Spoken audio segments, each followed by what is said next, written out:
பிதா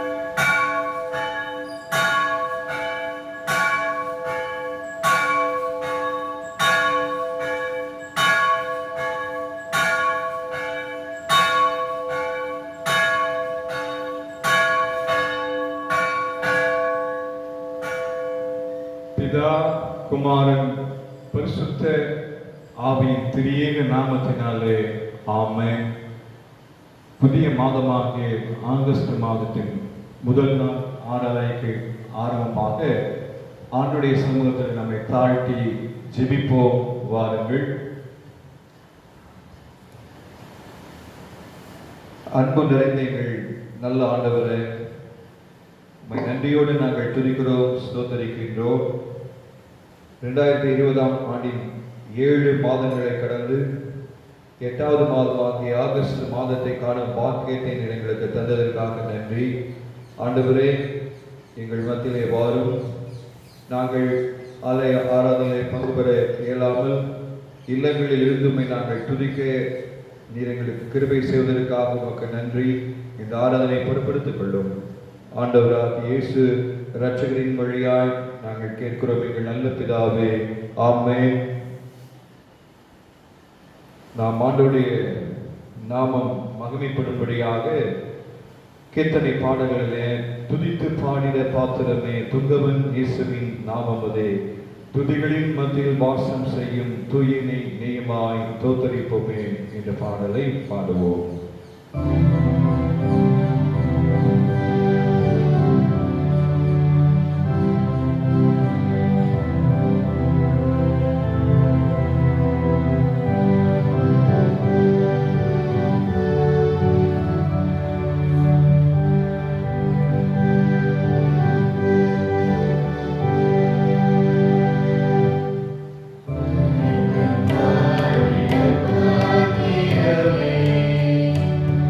Yes.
பிரார்த்தனை செய்வோமாக.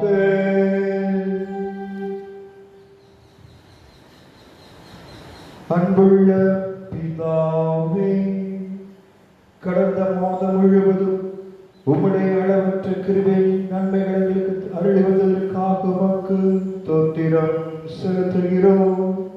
தொங்கியிருக்கும் இந்த புதிய மாதத்திலும் உம்முடைய கிருபையினால் எங்களை வழிநடத்தும்படி எங்கள் மீட்பராகிய இயேசு கிறிஸ்துவின் மூலமாய் உம்மை வேண்டிக் கொள்கிறோம். சுவாமி.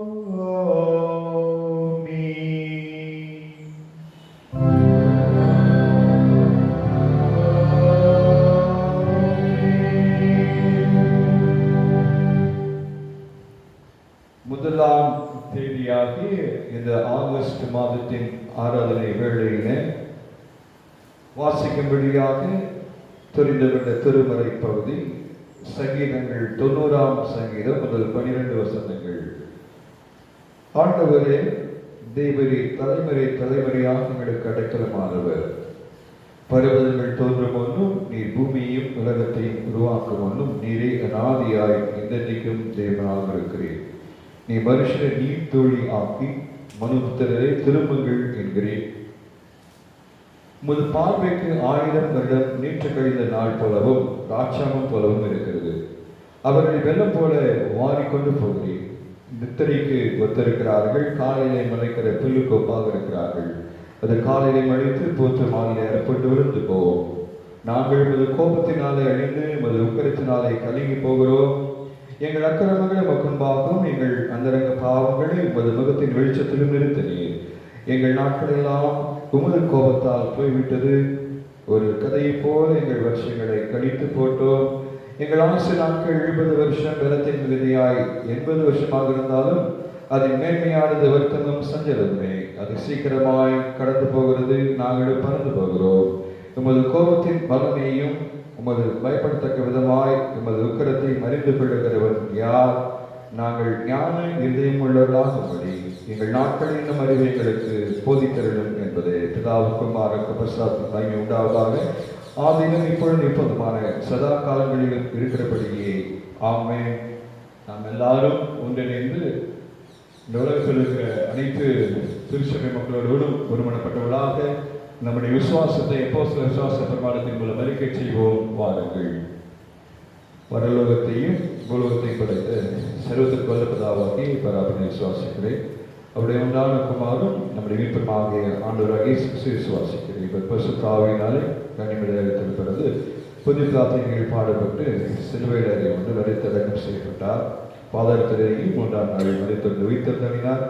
பரமநிலையில் செல்வத்திற்கு உள்ள பிதாவாகி பராபரனை செலுத்திருக்கிறார். அவரிடந்து உயிரோரின் ஜீவனின் மீட்டெடுக்க வருவார். பரிசுத்த ஆவியாரை விசுவாசிக்கிறேன். புதான பசுத்தரையும் பசுவாடைய ஐக்கியமும் பாவ மன்னிப்பும் செய்து வைப்பது நித்திய ஜீவன் என்று விசுவாசிக்கின்றேன். ஆமென். நாம் எல்லாரும் இந்த விசுவாசத்தை நிலைத்திருக்க ஆண்டவர் நமக்கு துணை புரிவாராக. ஆமென். மீண்டும் ஆண்டவரை நாம் மகிமைப்படுத்தும்படியாக 130ஆம் ஞானப்பாடல் 130ஆம் ஞானப்பாடலின் முதல் 3 கவிகளை நாம் பாடுவோம்.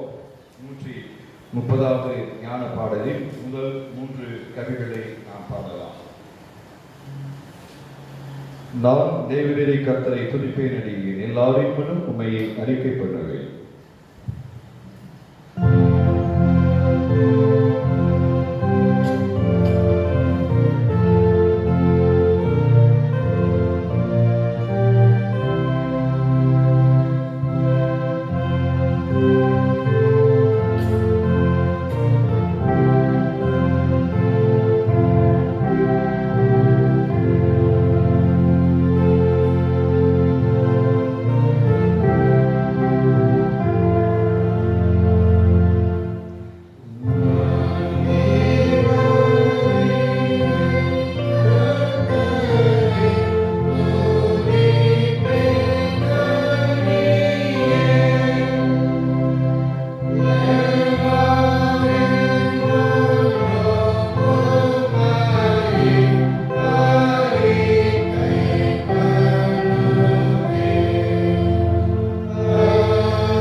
பிதாவாகிய தேவனிடமிருந்தும் ஆண்டவராகிய இயேசு கிறிஸ்துவிடமிருந்தும் நம் எல்லாருக்கும் கிருபையும் சமாதானம் பெருகிடவது. ஆமென். தலைகளை தாழ்த்தி ஜெபிப்போம். அன்பு நிறைந்த எங்கள் நல்ல ஆண்டவரே, ஒரு புதிய மாதமாக ஆகஸ்ட் மாதத்தை காணும் பாக்கியத்தை எங்களுக்கு தந்ததற்காக நன்றி செலுத்துகின்றோம். ஆண்டவரை தொடங்கி இருக்கும் இந்த மாதத்தில் உங்களுடைய கிருபைக்காக, உங்களுடைய ஒத்தாசைக்காக நாங்கள் வேண்டியிருக்கிறோம். எங்கள் எல்லாரையும் ஆசீர்வதியும். இப்போது உங்களுடைய திருவார்த்தைகளை நாங்கள் சிந்திக்கும் போது உங்களுடைய பிரசன்னம் எங்களோடு கூட இருக்கட்டும். அடியானின் வாய் வார்த்தைகளும் ஆண்டவரே இல்லங்களிலிருந்து உண்மை நோக்கி பார்க்கக்கூடிய உங்களுடைய அடியவர்களின் இறையத்தின் சிந்தனையும் உங்களுடைய சமூகத்துறை ஈர்ப்புடையதாக இருப்பதாக. ஆமென். கிறிஸ்துவுக்குள் அன்பானவர்களே, இந்த ஆகஸ்ட் மாதத்தினுடைய முதல் நாள் காலையிலே ஆண்டவரை நாம் மகிமைப்படுத்தும்படி, அவரை துதிக்கும்படி இல்லங்களிலே அமர்ந்திருக்கின்றோம்.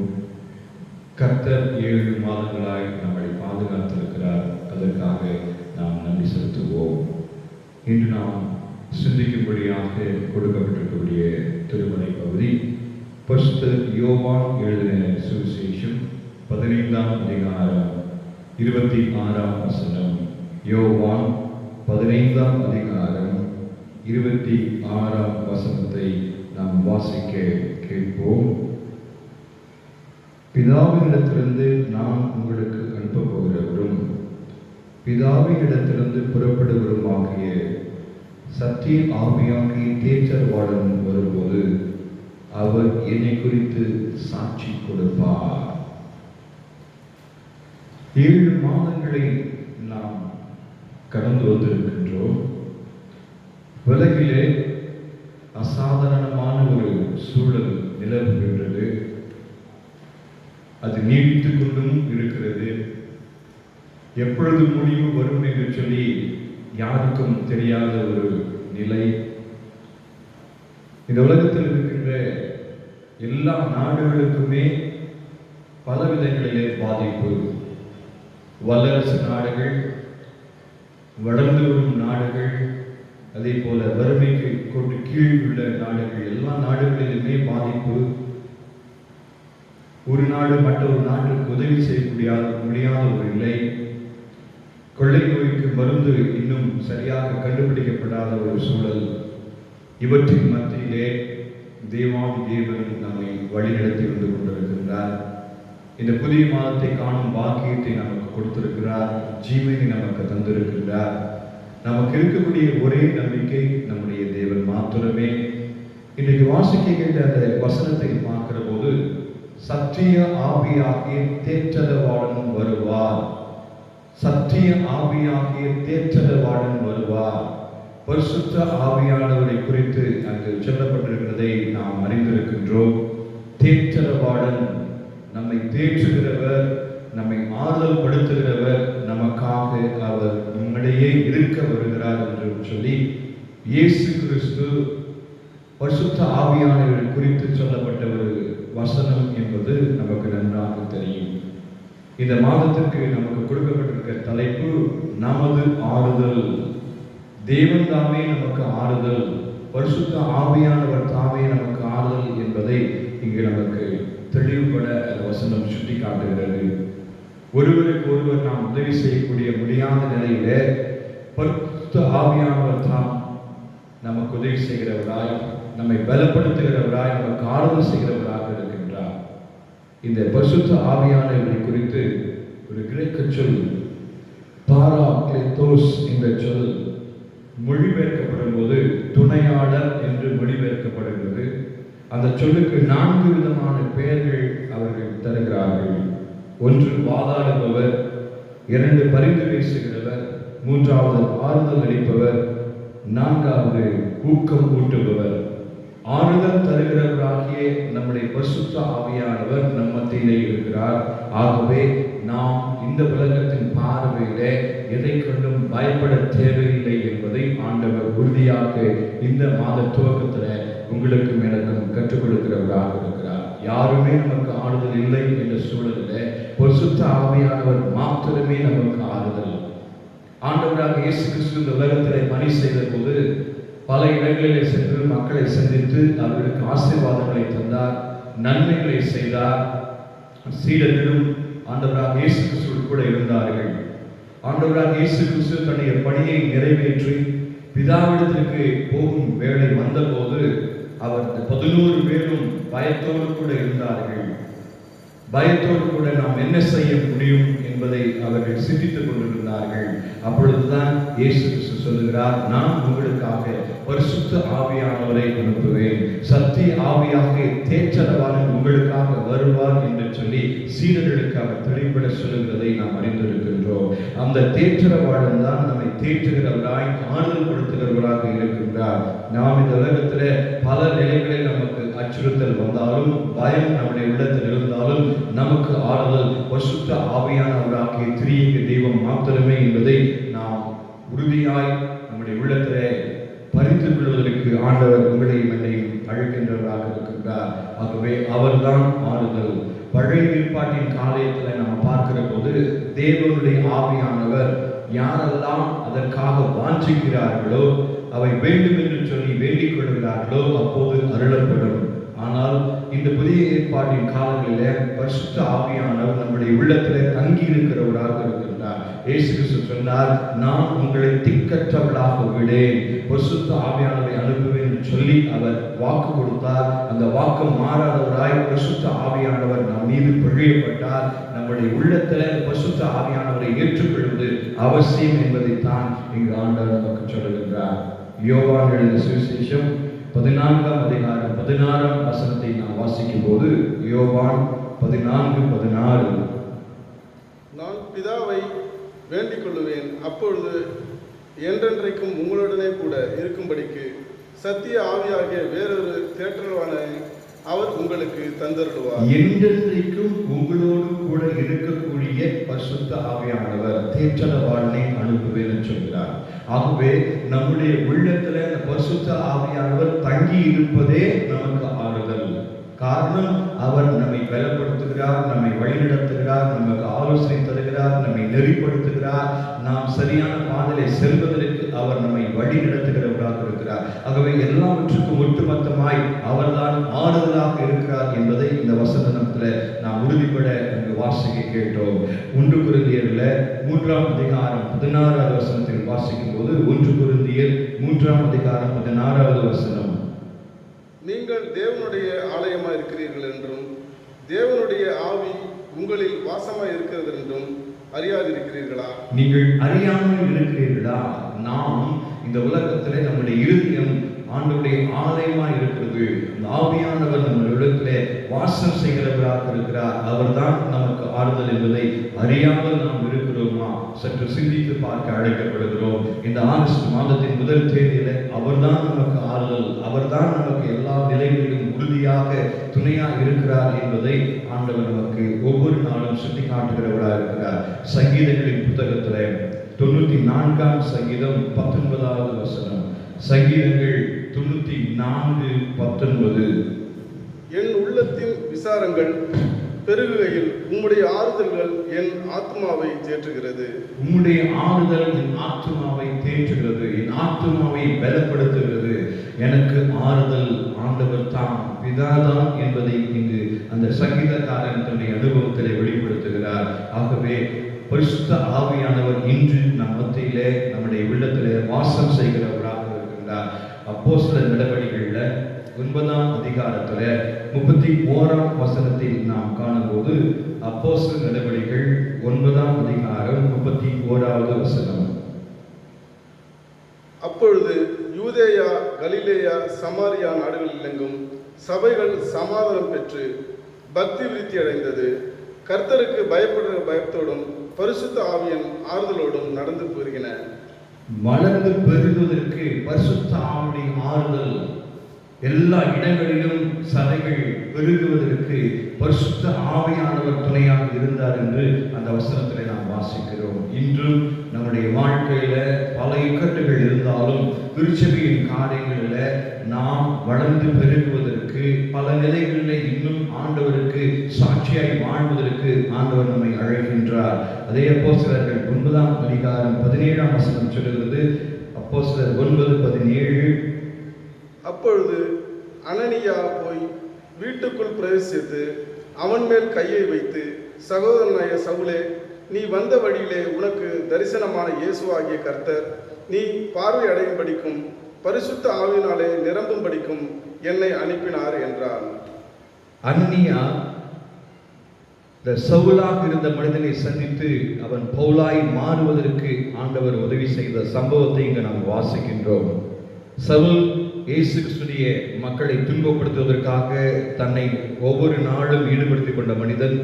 இயேசு கிறிஸ்து அவனை சந்திக்கின்ற போது அவன் கண்கள் பார்வை இழந்தவனாய் அங்கு தவித்துக் கொண்டிருக்கிறான். அப்பொழுதுதான் அனனியா என்ற ஒரு மகனின் மூலமாக, அடியாரின் மூலமாக அங்கு பவுலுக்கு பார்வை ஆண்டவர் கொடுக்கின்றார். பரிசுத்த ஆவியுடைய வல்லமையினால் அவன் அந்த பார்வை பெறுகின்றான் என்பதை நாம் அறிகிறோம். அந்த திக்கற்ற அந்த மனிதனுக்கு ஆண்டவர் ஆறுதலை கொடுத்து அவனை வல்லமையான ஒரு ஊழியக்காரனாக மாற்றுகிறார் என்பதை அங்கு நாம் காண்கின்றோம். ஆகவே இன்றைக்கு நமக்கு ஆறுதல் அவர் மாத்திரம்தான். யாரெல்லாம் ஆறுதல் இல்லாமல் இருக்கிறார்களோ அவர்களுக்கு ஆறுதலாக ஆண்டவர் இயேசு கிறிஸ்து பரிசுத்த ஆவியானவரை அனுப்பி இருக்கிறார். ஆகவே அந்த பரிசுத்த ஆவியானுடைய வல்லமையை நாம் உணர்ந்து பார்ப்பதற்கு ஒவ்வொரு நாளும் நம்மை அர்ப்பணிக்க வேண்டும். இன்று எல்லாருக்கும் அந்த ஆறுதல் கிடைக்க வேண்டுமானால் அந்த பரிசுத்த ஆவியானவரை நாம் எப்படி பெற்றுக்கொள்ள வேண்டும், அந்த பரிசுத்த ஆவிய நிறைவை நாம் அனுபவிப்பது எப்படி என்பதை ஆண்டவர் நிச்சயமாய் நமக்கு ஒவ்வொரு நாளும் உணர்த்தி காட்டுகிறார். நம்முடைய வாழ்க்கையில பரிசுத்த ஆவி உண்டு என்பதை நான் கேள்விப்படவே இல்லை என்று நான் சொல்லாமல் அந்த பரிசுத்த ஆவி உண்டு என்பதை நாம் விசுவாசிக்க வேண்டும் முதலாவதாக. அப்பொழுதுதான் அந்த அனுபவத்தை நாம் பெற்றுக்கொள்ள முடியும் என்று சொல்லி தேவன் நமக்கு கற்றுக் கொடுக்கிறவராக இருக்கின்றார். யோவான் 14ஆம் அதிகாரம் 17ஆம் வசனம் சொல்லுகிறது. யோவான் 14ஆம் அதிகாரம் 17ஆம் வசனம். உலகம் அந்த சத்திய ஆவியானவரை காணாமலும் அறியாமலும் இருக்கும்படியால் அவரை பெற்றுக்கொள்ள மாட்டாது. அவர் உங்களுடன் கூட வாசம் பண்ணி உங்களுக்குள்ளே இருப்பதால் நீங்கள் அவரை அறிவீர்கள். பரிசுத்த ஆவியானவரை குறித்து உலகத்தின் மக்கள் அறிந்து கொள்ளவில்லை, நாம் அறிந்திருக்கிறோம். ஆகவே பரிசுத்த ஆவியானவர் நம்முடைய உள்ளத்திலே வாசம் செய்கிறார். அந்த நம்பிக்கையை நாம் உறுதிப்படுத்திக் கொள்ளும் போது நாம் இந்த உலக வாழ்க்கையில அந்த பரிசுத்த ஆவியின் வல்லமையால் நிரப்பப்படுவோம். நமக்கு ஆறுதலாக அவர் இருப்பார் என்பதிலே சந்தேகம் கிடையாது. ஆவியானவர் எங்கே உண்டோ அங்க விடுதலை உண்டு என்பதை நாம் அறிந்திருக்கின்றோம். அதற்கு நாம் இடம் கொடுக்கிறோமா? நம்முடைய உள்ளத்திலே காணப்படக்கூடிய வெறுப்புகள், கசப்புகள், முரண்பாடுகள் எல்லாம் நிறுத்தியும் அகற்றிவிட்டு பரிசுத்த ஆவியினுடைய வல்லமைகளை நிரப்பப்படுவதற்கு நாம் ஒப்புக் கொடுக்க வேண்டும். மாமிசத்தின் இச்சைகள் ஒழிந்து ஆவியின் கனிகளால் நிரப்பப்பட வேண்டும். அப்பொழுதுதான் அவர் நமக்கு ஆறுதல் என்பதை நாம் அறிய முடியும். அதைத்தான் ஆண்டவர் விரும்புகின்றார். ஏசாயா 57ஆம் அதிகாரம் 15ஆம் வசனம் சொல்லுகிறது. ஏசாயா 57ஆம் அதிகாரம் 15வது வசனம். நித்தியவாசியும் பரிசுத்தர் என்கிற நாமம் உள்ளவருமாகிய மகத்துவமும் உன்னதமுமானவர் சொல்லுகிறார். உன்னதத்தில் பரிசுத்த ஸ்தலத்திலும் வாசம் பண்ணுகிறதான் நான் பணிந்தவர்களின் ஆவியை உயிர்ப்பிக்கிறதற்கும் நொறுங்குண்டவர்களின் இருதயத்தை உயிர்ப்பிக்கிறதற்கும் நொறுங்குண்ட பணிந்த ஆவியர்களிடத்திலும் வாசம் பண்ணுவேன். பணிந்த நொறுங்குண்ட இருதயத்திலே வாசம் செய்கிறவராக இருக்கிறார். இன்றைக்கு அந்த பரிசுத்த ஆவியானவர் நம்முடைய உள்ளத்திலே தங்க வேண்டுமானால், நமக்கு ஆறுதல் தர வேண்டுமானால் நமக்கு தாழ்மை அவசியம். நாம் நம்முடைய உள்ளத்திலே கர்த்தரை என்னாலே ஆண்டவர் பரிசுத்த ஆவியானவரை நிரப்புவதற்கு என்னை ஒப்புக் கொடுக்கிறேன் என்று சொல்லி விசுவாசத்தோடு கூட தாழ்மையோடு கூட கேட்கிற போது ஆண்டவர் அப்படிப்பட்ட பரிசுத்த ஆவியின் வல்லமையினால் என்னை நிரப்புகிறார். நமக்கு ஆறுதலாய் அவர் இருக்கிறார். என்றென்றைக்கும் அவர் நம்முடைய உள்ளத்திலே வாசம் செய்கிறார். ஆகவே ஒருபோதும் நாம் கவலைப்படாமல், ஒருபோதும் நாம் இந்த உலக வாழ்க்கையிலே பல சூழல்கள் வந்தாலும் பயத்திலே நாம் நடுக்கத்திலே நிலைத்திருக்காமல் கர்த்தர் என்னோடு கூட இருக்கிறார், பரிசுத்த ஆவியானவரால் நான் நிரப்பப்பட்டிருக்கிறேன், அவர் எனக்கு ஆறுதலாக இருக்கின்றார், எந்த சூழ்நிலை வந்தாலும் என்னை பாதுகாக்கிறார் என்று சொல்லி நாம் வாழ முடியும். அன்புக்குரியவர்களே, இன்றைக்கு இந்த உலகத்தின் மக்கள் இந்த எண்ணத்தோடு கூட வாழும்போது அவர்களுக்கு ஆசீர்வாதத்தை ஆண்டவர் தருகிறவராக இருக்கின்றார். எந்த சூழல் வந்தாலும், என்ன நிலை வந்தாலும் ஆண்டவர் நம்மோடு கூட இருக்கிறார், நமக்கு நமக்கு வழி அவர் உண்டாக்குவார் என்று சொல்லி நாம் காத்திருப்போம். கர்த்தர் நம்மை ஆசீர்வதித்து இந்த ஆகஸ்ட் மாதத்தின் முதல் தேதியிலிருந்து நிறைவு வரைக்கும் எல்லா காலங்களிலும் நம்மை வழிநடத்துவார். இந்த மாதத்தில் நமக்கு ஏற்ற ஒரு விடுதலை ஆண்டவர் தருவார். இந்த கொலை நோயிலிருந்து நம்மை அவர் பாதுகாத்து இந்த கொலை நோய் முற்றிலுமாய் அழிவதற்கு ஆண்டவர் கிருபை செய்வார் என்ற நம்பிக்கையோடு வாழ்வோம். கர்த்தர் அந்த பரிசுத்த ஆவியானவரை நம் மீது பொழிந்தருளும் போது நாம் அந்த பரிசுத்த ஆவியினுடைய வல்லமையை பெற்றுக்கொள்வதற்கு நம்மை தகுதிப்படுத்திக் கொள்வோம். அதற்காக ஜெபிப்போம். நம்மை ஆண்டவர் நிரப்பி ஆசீர்வதிப்பார். இந்த மாதம் முழுவதும் மாத்திரமல்ல, எல்லா காலங்களிலும் கர்த்தர் தாமே நம்மோடு கூட இருப்பாராக. ஆமென். ஜெபம் செய்வோம். அன்பு நிறைந்த எங்கள் நல்ல ஆண்டவரே, நமக்கு ஆறுதல் கர்த்தர் தாமே என்று சொல்லி பரிசுத்த ஆவியாகிய தீர்ச்சதவாளனை நான் உங்களுக்கு அனுப்புவேன் சொன்ன கர்த்தர், அந்த பரிசுத்த ஆவியாகிய தீர்ச்சதவாளன் எங்கள் மத்தியிலே, எங்களுடைய உள்ளத்தில், எங்களுடைய சபையிலே பிரசன்னராக இருப்பதற்காக நன்றி. அவர்தான் எங்களுக்கு ஆறுதல் என்ற ஒரே நம்பிக்கை எங்களுக்கு தாரும். அனைவரையும் ஆசீர்வதியும் பாதுகாத்துக் கொள்ளும். இயேசு கிறிஸ்துவின் வழியாய் நாங்கள் கேட்கிறோம் நல்ல பிதாவே. ஆமென். நம்முடைய ஆண்டவராக இயேசு கிறிஸ்துவின் கிருபையும் பிதாவாகிய கடவுளின் அன்பும் பரிசுத்த ஐக்கியமும் நம் அனைவரோடும் எல்லா காலங்களிலும் நம்மை ஆசீர்வதித்து காப்பதாக. ஆமென். மீண்டும் ஆண்டவரை நாம் மகிமைப்படுத்தும்படி 263ஆம் ஞான பாடல் 4 முதல் 6 கவிகளை பாடுவோம். 263. மகிழ்ச்சி அளிப்பதற்கான நாள் ஏதென்று வருவார். அநேக நற்குணங்கள் காண அந்தந்த வேளை தண்டிப்பார்.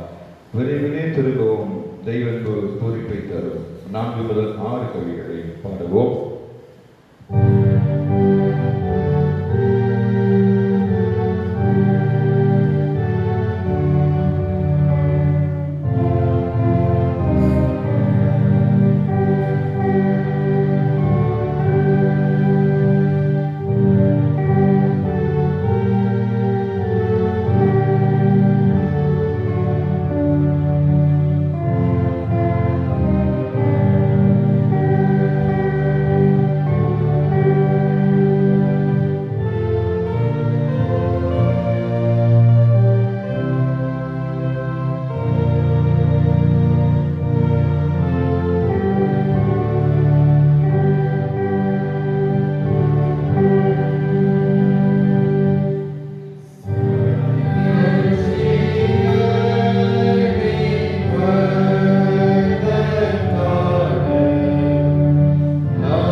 ஜெபம் செய்வோம்.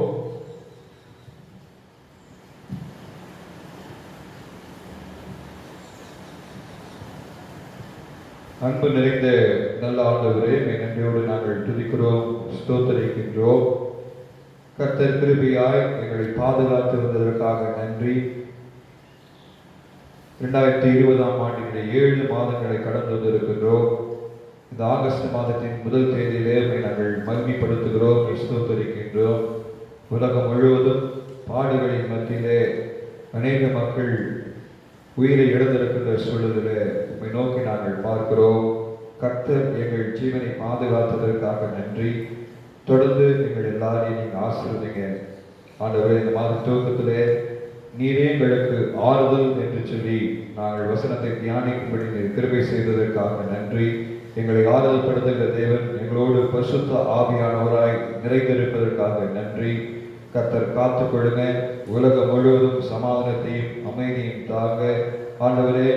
விரைவாக இந்த நோய் கிருமிகள் அழிந்து எல்லா மக்களும் ஆசீர்வாதமாய் தன்னுடைய வாழ்க்கையை ஆண்டவரே அன்றாட பணிகளை செய்வதற்கு கிருபை செய்யும்படியாய் நாங்கள் கீழ்ச்சி கொண்டாடுகிறோம். அத்தனை பேரையும் ஆசீர்வதியும் பாதுகாத்துக்கொள்ளும் வழிநடத்தும். சிறப்பாக எங்கள் நாட்டின் மக்கள் எல்லாரையும் காத்துக்கொள்ளும்படியாய் கேட்கின்றோம். ஆண்டவர் தாமே ஒவ்வொருவருக்கும் போதுமானவராக இருக்க, பலவீனத்தில் இருக்கிற மக்கள் எல்லாம் பலப்படுத்துங்க. ஆண்டவராகிய இயேசு இரட்சகரின் மூலமாய் கேட்கிறோம் எங்கள் நல்ல பிதாவே, ஆமென். பரமண்டலங்களில் இருக்கிற எங்கள் பிதாவே, இப்படி நாமம் பரிசுத்தப்படுவதாக, உடைய ராஜ்யம் வருவதாக, உம்முடைய சித்தம் பரமண்டலத்திலே செய்யப்படுவது போல பூமியிலேயும் செய்யப்படுவதாக. என்ற ஆகாரத்தை எங்களுக்கு எடுத்தாரும் கடனாக நாங்கள் மன்னிக்கிறது போல் நீர்மைகள் பாவப்படுகிற மன்னியும் எங்களுடைய சிறந்தக்குள் பேசி பண்ணாது தீமை வச்சுட்டுக் கொள்ளும். அது என்றால் ராஜ்யமும் அலைமகனே என்றைக்கு முடிவுகளை சுவாமி, ஆமென்.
பிதா குமாரனாவிக்கும் ஸ்தோத்திரம் உண்டாகவும்.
ஆத்துமாவே கர்த்தரை ஸ்தோத்திரி. என் முழு உள்ளமே பரிசுத்த நாமத்தை ஸ்தோத்திரி. என் ஆத்துமாவே கர்த்தரை ஸ்தோத்திரி. கர்த்தர் செய்த சகல உபகாரங்களையும் மறவாதே. ஆமென். கர்த்தருக்கு ஸ்தோத்திரம்.